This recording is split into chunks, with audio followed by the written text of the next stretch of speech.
Estadísticamente, es mucho más probable ser asaltado a la salida de un cajero automático que robado mientras se hace una compra por Internet. Entonces díganme, ¿por qué le tenemos tanto miedo a los hackers? Tal vez porque nos resulta muy fácil comprender la motivación y el modus operandi de un ladrón tradicional, de esos de pistola, pero no tanto la de estos piratas informáticos. Y por supuesto, le tememos a lo desconocido. Aunemos a ello que los medios masivos de comunicación, la televisión, el cine, han aprovechado este miedo y lo han exacerbado para producir mayor miedo, y lo que tenemos es un círculo vicioso. Y es que nuestra civilización contemporánea premia mucho más los logros físicos que los logros intelectuales. A aquellos que desarrollan logros intelectuales les llamamos tetos, nerds, geeks, cuatro ojos, idiotas, hackers. Abundan los adjetivos. Necesitamos de la tecnología, pero infravaloramos a aquellos que se dedican a producirla. Y claro, el resultado lo podemos notar en pruebas educativas estandarizadas como PISA o Enlace. Aquí estamos en matemáticas, 8 de cada 10 reprobados. Y aquí estamos en ciencias básicas, 0.1% de nuestros estudiantes tienen el nivel de excelencia contra un 27.2% que tenemos en Singapur. Un verdadero problema, ¿verdad?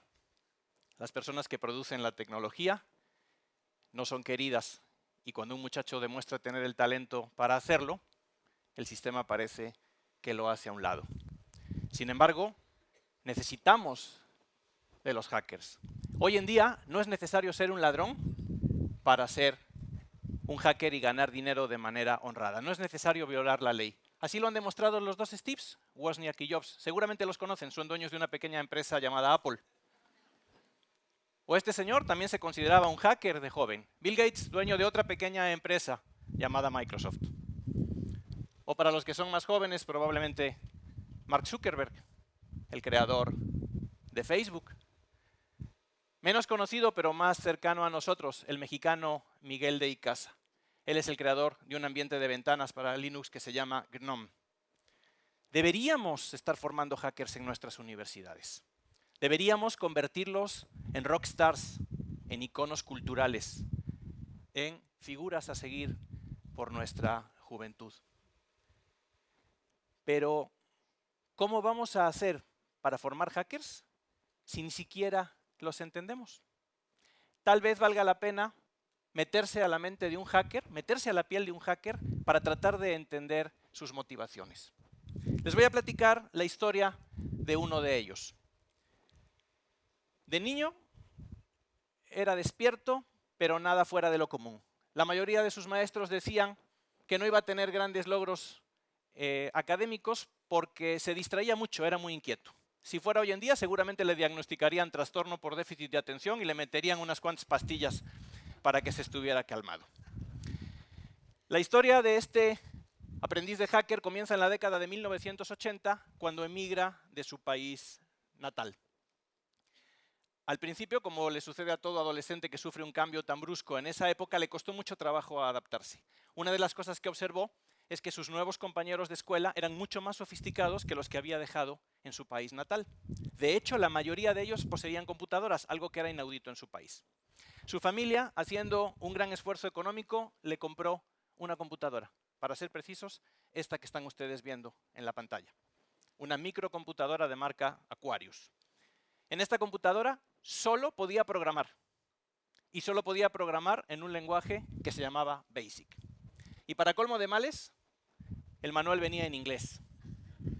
Nadie en su casa lo hablaba. Así que recurrió a sus compañeros para que le echasen la mano con la traducción. Obviamente, como buenos adolescentes, se aburrieron rápido y abandonaron la tarea. Así que necesitó encontrar otra manera de aprender que no fuera a través de los manuales. Se dio cuenta que las únicas partes del manual que podía entender eran las que no estaban en inglés, es decir, aquellas que eran código de computadora. Así que se dio a la tarea de escribir este código en la computadora y tratar de ejecutarlo. La mayoría de las veces no funcionaba. Lo interesante es lo que pasaba cuando sí. sentía una oleada de adrenalina que lo hacía ponerse completamente eufórico. 90% de sufrimiento contra 10% de satisfacción. Pero aparentemente era suficiente para él. Pronto conoció, unos grados más adelante, a un compañero que había desarrollado fama de genio. Hablaba fluidamente de casi cualquier tema, estaba dispuesto siempre a ayudar a los demás, cualquier reto intelectual era bueno, y además se vestía medio raro y se comportaba medio extraño para llamar la atención, disfrutaba llamando la atención. Había conocido al primer hacker de su vida, y parece que las almas gemelas se identificaron inmediatamente. El maestro Jedi y el Padawan. El gurú y el aprendiz. O en términos más de hackers, el wizard y el wannabe. Gracias a este Jedi, conoció a una comunidad de personas a su alrededor que, al igual que ellos, disfrutaban de la tecnología. Intercambiaban revistas, intercambiaban código fuente de programas que ellos mismos escribían, muchos de ellos juegos. Disfrutaban compartiendo sus proezas y sus logros tecnológicos. En fin, habían creado una pequeña comunidad de personas que disfrutaban de cooperar y competir. Nuestro aprendiz de hacker descubrió que para él la programación era una verdadera adicción. Cuando comenzaba a programar no se podía detener hasta que el código fuente funcionara. Los minutos se hacían horas, las horas se hacían días, los días se hacían semanas. Por supuesto, todo esto a expensas de relaciones sociales, eventos familiares y toda otra serie de cosas, lo cual le acarreaba problemas de manera más o menos sistemática. Pero también se dio cuenta de que esta maldición era a la vez una bendición. Programar estaba cambiando la forma en la cual su mente funcionaba, su cerebro trabajaba. Y esto le permitía hacer cosas algo extrañas. Por ejemplo, cuando se enfrentó al aprendizaje del idioma inglés, recordemos que no lo hablaba, se dio cuenta de que mediante la técnica clásica que es memorización y repetición no iba a conseguir pasar sus cursos. Así que lo abordó con una perspectiva distinta, lo abordó con una perspectiva gramatical.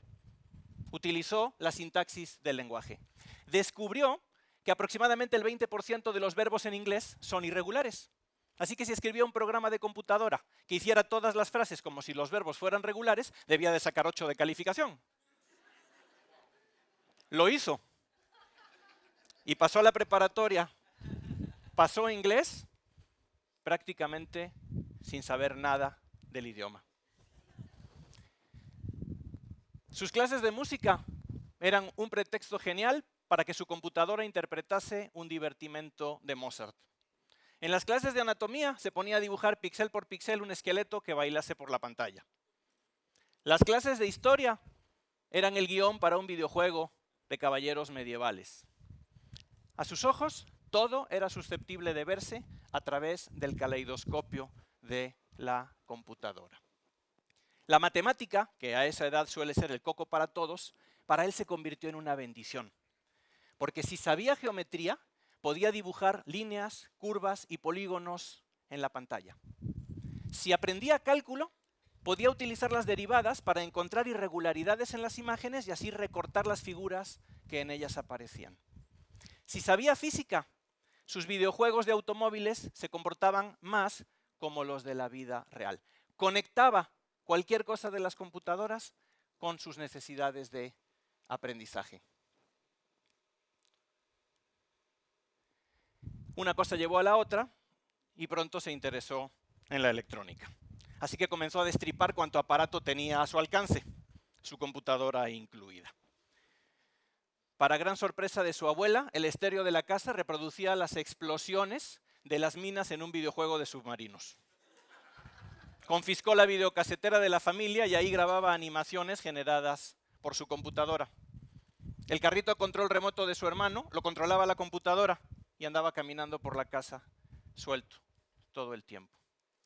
Para él, el mundo era un lugar mucho mejor si podía conectarlo a los puertos de la computadora. Era un mundo digital donde todas las entradas y las salidas podían medirse, podían cuantificarse, podían controlarse. Con este contexto llegó a la transición entre la preparatoria y la carrera. Al momento de decidir qué carrera estudiar y en dónde estudiarla, para él era menos importante la institución en cuestión y la carrera como el hecho de que le diera las herramientas conceptuales y el tiempo para continuar con su hobby. Así que escogió una universidad chica, de reciente creación, y estudió la carrera de Ingeniería Mecánica. Durante toda la carrera se volvió asiduo a los mercados de pulgas, sobre todo a los electrónicos.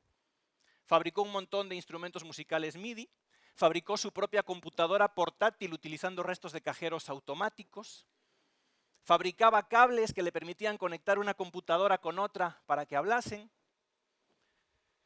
De hecho, esta necesidad de hacer que una máquina hablase con otra le llevó a aprender los rudimentos de las telecomunicaciones, algo que no es muy común en un ingeniero mecánico. Con uno de estos antiguos módems telefónicos, logró desde su computadora conectarse con máquinas, lo que ahora llamamos servidores, de su ciudad, de su estado y de su país. Y para él fueron una verdadera revelación. Conoció algo que entonces se llamaban los tableros electrónicos de boletines, o BBS, que eran repositorios de información. El chiste es que la información que se encontraba en estos repositorios no estaba accesible para él en las bibliotecas a su alrededor. Y empezó a descubrir cosas muy interesantes. Por ejemplo, que lo que él y sus amigos hacían se conocía como hackerdom en inglés o hackerismo en español. Que había comunidades de personas en todo el mundo que se autodenominaban hackers y se sentían muy orgullosos de serlo. Que estas personas estaban desarrollando y operando algo llamado Internet, una red mucho más grande que la de los BBS que permitía la libre diseminación de información e ideas por todo el mundo. Es más, a través de esa red desarrollaban poderosos softwares, como por ejemplo el sistema operativo Linux, que distribuían de forma totalmente altruista. Cualquiera que quisiera lo podía descargar y podía aprender. Para él esto fue una verdadera revelación. Cuando terminó la carrera, decidió que era el momento de formalizar sus conocimientos. En nuestro mundo los títulos valen, así que él necesitaba obtener uno. Preguntó a los hackers que conocía dónde se podía estudiar computación de una manera seria y encontró una institución adentro de su ciudad y obtuvo el grado de maestría en ciencias de la computación. En ese momento consideró que había llegado el punto de retribuirle a la computación y a las demás personas lo que la computación le había dado a él. Ya no era un wannabe, ya era un hacker en toda regla. Tal vez hasta un wizard. Así que decidió dedicarse, ya con su maestría en ciencias de la computación, a la educación. Pero lo que se topó en las universidades no le gustó. Las universidades tradicionales eran el bastión de algunas ideas que provenían de la era de la Revolución Industrial y muchas de la Edad Media. Vean todavía cómo se visten los universitarios y no han cambiado mucho desde el siglo XV. La matemática se enseña totalmente descontextualizada. Las ciencias son simple memorización de fórmulas. ¿Por qué, se preguntaba él, no se utiliza software en los salones de clase? ¿Por qué los estudiantes no programan simuladores que les puedan servir a otros? Y no nada más en las carreras de computación, en todas. Se necesitaba un cambio profundo. Así que decidió estudiar un doctorado en educación. Si él conseguía comprender cómo pensaban y cómo resolvían los problemas los hackers y conseguía integrar esas ideas en un sistema educativo formal, tendría lo mejor de dos mundos. Así que comenzó a estudiar esto que se conoce como el pensamiento computacional, el modo en el cual los hackers resuelven los problemas, con la idea de aplicarlos en la educación formal. Y créanme que conozco bastante bien el caso de ese joven aspirante a hacker, porque ese era yo.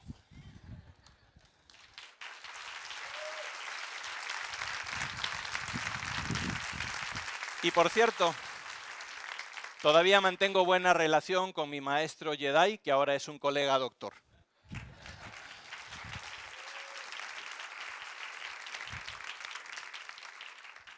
Ahora que tengo hijos, me doy cuenta de cuán trascendente e importante es que ellos disfruten de este pensamiento computacional y de este modo de pensar hacker en la educación. Si nosotros no hacemos algo por cambiar los sistemas educativos y por incorporar este tipo de ideas, esta generación no va a ser una generación competitiva en el mercado que los toque. Mi deseo es que nuestras universidades se conviertan en los potencializadores del talento de estos muchachos. Que cuando ellos lleguen a la universidad, el pensamiento computacional sea el núcleo de la forma en que enseñamos, abandonando todas esas formas medievales de enseñanza-aprendizaje que todavía tenemos. Pero sobre todo, mi gran deseo es que ustedes, yo, nosotros, dejemos de pensar en los hackers como esos piratas informáticos que están ahí para robarnos la información y el dinero.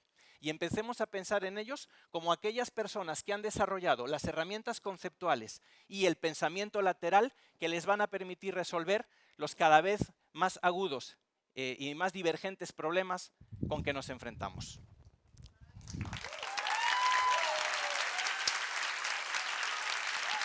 Gracias.